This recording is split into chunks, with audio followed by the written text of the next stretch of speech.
Alright folks, forgive the voice, I'm still slightly ill, but we are here on week 1 of season 1, 2024, and we are doing the LMP3 track guide at Monza.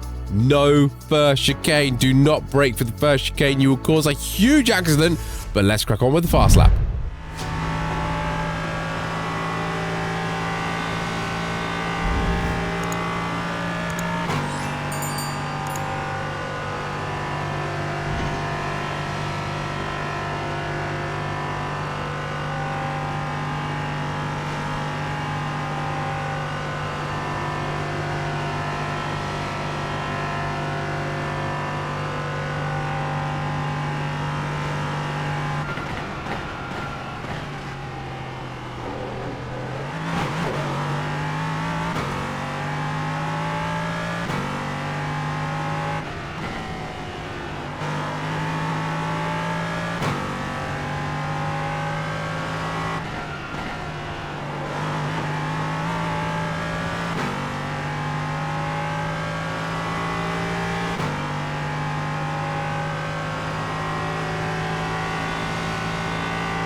Right then, Monza, the king of speed. This place very, very fun, so let me show you the rules tab.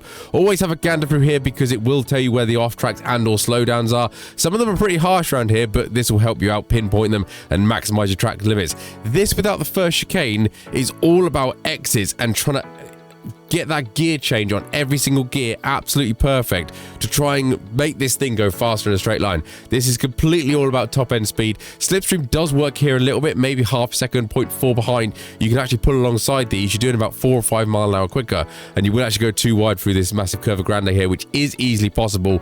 We're very fast at this point. Downforce is king, and we've got a lot of grip through there, so we can hug the inside and go too wide through there easily. The first chicane coming up to the bridge now is going to be the tricky place, and a lot of carnage will happen, particularly on probably lap 1 where we've got a lot of cars with a lot of slipstream.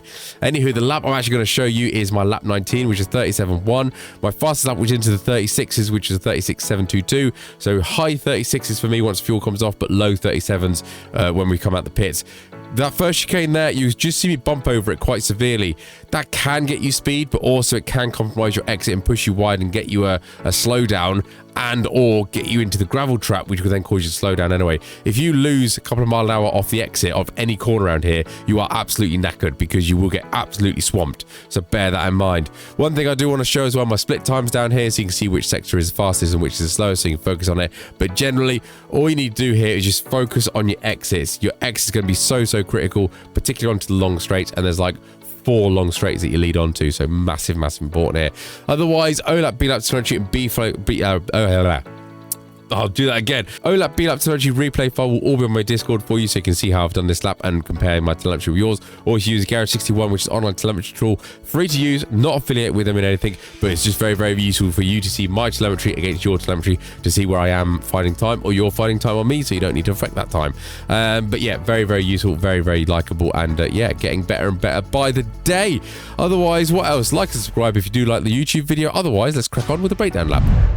Right, Monza, this is the first chicane, without the first chicane, sorry. So people will brake at this first chicane. I'm sure of it. It's going to happen. Just be careful about it because, in a nutshell, it's not going to work. So there's the first chicane. We blast past it. If you're slipstreaming here, for about half a second, you will be able to pull alongside people and get too wide. You can see here, we're not even lifting and going around the corner quite easily. We've got downforce on our side, so too wide around there won't be a problem. Too wide in here is that this is where the problems are going to start, basically. So service road here on the right-hand side, it's before the 100-meter marker. Brake nice and heavy in a straight line. Be careful of that touching the grass. And just as the curb starts, turn in.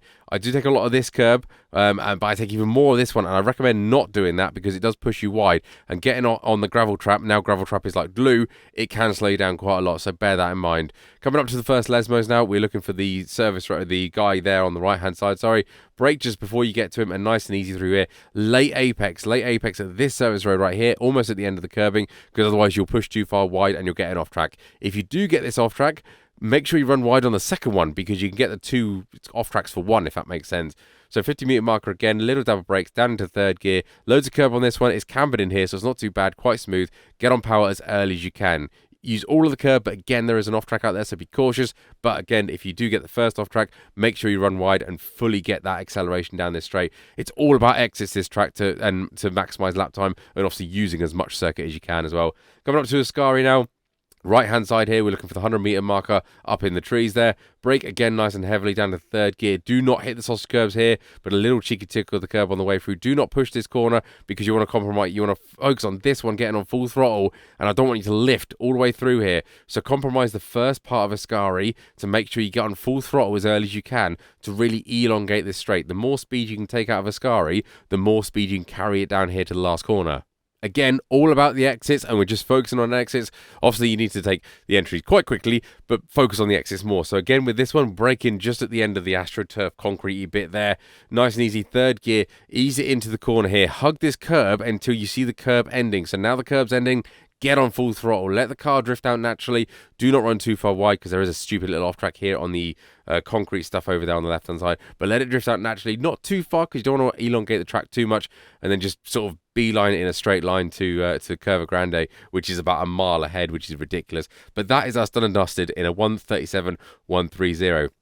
As mentioned, I think I nipped into 36s a few times on lighter fuel, and with slipstream, definitely into 36s. The open setup might be a little bit faster, but generally last season, the open setup wasn't too much faster on sort of flat out circuits like this, so it might be nicer in the corners. But yeah, flat out wise, wasn't too bad. Otherwise, hope you did enjoy this. Don't forget to like and subscribe. I love YouTube stuff if it did help you out. And yeah, I'll catch you on the next one.